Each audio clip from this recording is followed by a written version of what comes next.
Assalamualaikum warahmatullahi wabarakatuh. Nama saya Muhammad Nur Fadhillah bin Nazrul.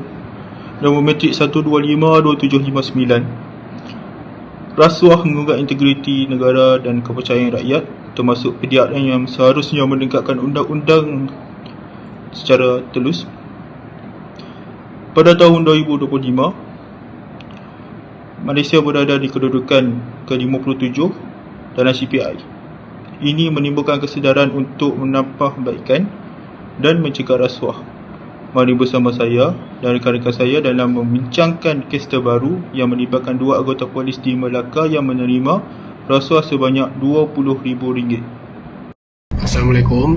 Nama saya Muhammad Aiman Solihin bin Muhammad Adid, nombor metrik 1252213, dan hari ini saya akan membentangkan tentang latar belakang kes dua anggota polis didakwa menerima rasuah sebanyak RM20,000. Okey, kes ini melibatkan dua anggota polis di Melaka yang disyaki meminta dan menerima rasuah sejumlah RM20,000 pada Jun 2025. Wang tersebut dipercayai diminta sebagai balasan untuk tidak mengambil tindakan terhadap seorang individu. Hasil aduan orang awam, SPRM telah menjalankan satu operasi khas dan menahan kedua-dua anggota tersebut. Mereka disiasat di bawah Seksyen 17E Akta SPRM 2009, iaitu kesalahan meminta atau menerima suapan oleh pegawai badan awam. Itu sahaja dari saya. Terima kasih. Seterusnya, saya akan membentangkan kronologi satu kes rasuah yang melibatkan dua anggota polis dan tindakan susulan oleh SPRM. Pada awal Jun 2025, Suruhanjaya Pencegahan Rasuah Malaysia SPRM menerima maklumat daripada orang awam mengenai dua anggota polis yang disyaki meminta wang suapan.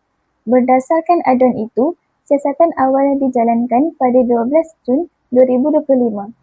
Hanya 2 hari selepas itu, pada 14 Jun 2025, operasi tangkapan dijalankan di sekitar Melaka dan kedua-dua anggota polis berusia lingkungan 30-an itu ditahan. Suspek kemudian direman selama 3 hari bermula 15 Jun 2025 bagi membolehkan siasatan lanjut dijalankan. Kes ini disahkan oleh pihak SPRM melalui kenyataan media rasmi pada 20 Jun 2025. Pada Julai 2025, siasatan masih diteruskan untuk menentukan sama ada terdapat pelibatan pihak lain dalam kes tersebut.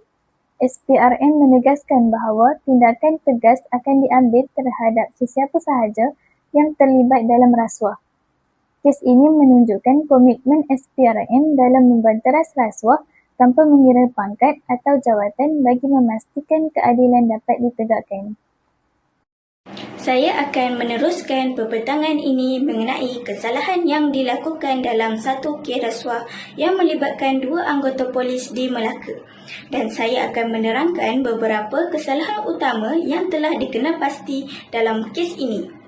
Pertama, anggota polis tersebut didapati meminta dan menerima rasuah sebanyak RM20,000 daripada seseorang individu sebagai balasan untuk tidak mengambil tindakan undang-undang terhadapnya.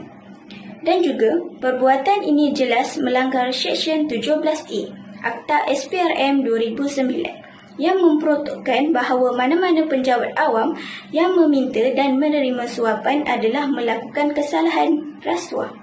Yang ketiga, tindakan tersebut turut melanggar Kod Integriti Penjawat Awam dan Etika PDRM yang menuntut setiap anggota polis bertindak secara jujur, amanah, adil dan beretika dalam menjalankan tugas.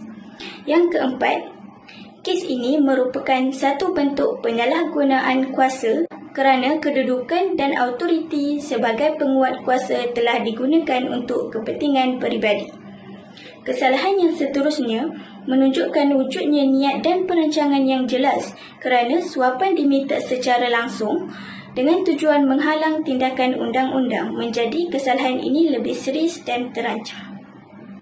Baiklah, kita teruskan kepada subtopik yang seterusnya, iaitu kesan rasuah.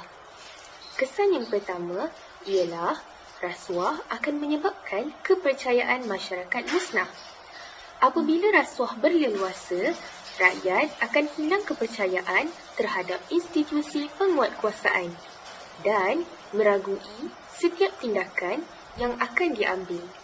Kedua, rasuah akan menjejaskan reputasi dan integriti pasukan polis. Penglibatan segelintir individu yang terlibat dalam rasuah akan mencemarkan imej keseluruhan pasukan polis yang sepatutnya menjadi pelindung dan penegak undang-undang. Yang ketiga, sistem keadilan negara tergugat. Apabila keadilan dapat dibeli dengan wang atau pengaruh, undang-undang tidak lagi berfungsi secara adil, sekaligus dapat melemahkan asas pentadbiran negara. Assalamualaikum warahmatullahi wabarakatuh. Nama saya Muhammad Nur Nasruddin bin Mazlan dan nombor metrik saya 1253158. Baiklah, seterusnya kita pergi kepada pengajaran dan cara mengatasi. Pengajaran yang kita dapat dalam kes ini ialah nilai kejujuran perlu dipupuk sejak kecil lagi. Nilai kejujuran seperti amanah dan jujur amat penting bagi setiap individu dalam membendung gejala rasuah. Seterusnya, menanam nilai integriti dalam kehidupan seharian. Tanpa integriti, seseorang itu akan mudah untuk menerima suapan, dan tanpa integriti juga rasuah tidak akan dapat dibendung dengan cepat. Setiap masalah ada jalan penyelesaiannya. Begitu juga dengan rasuah. Rasuah juga ada cara untuk mengatasinya. Yang pertama ialah hukuman yang tegas dan setimpal kepada pesalah. Hukuman yang setimpal hendaklah diberi kepada pesalah agar dapat menjadi pengajaran kepada orang lain supaya tidak melakukan rasuah. Seterusnya, undang-undang juga harus dilaksanakan secara adil tanpa prejudis, sama ada dari segi agama, bangsa, tanpa mengira pangkat. Sekian, terima kasih. Dan ingatlah, mencegah lebih baik daripada mengubati.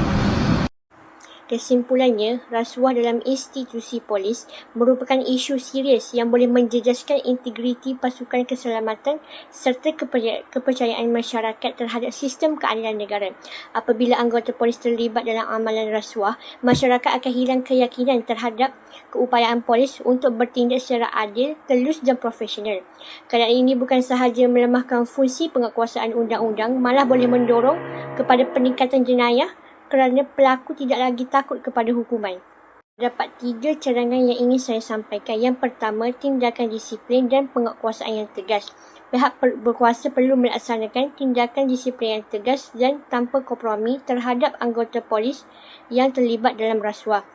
Yang kedua, pendidikan nilai integriti secara berterusan. Pendidikan ini penting bagi anggota polis supaya mereka tahu bahawa tugas mereka adalah untuk berkhidmat kepada masyarakat, bukan untuk kepentingan peribadi.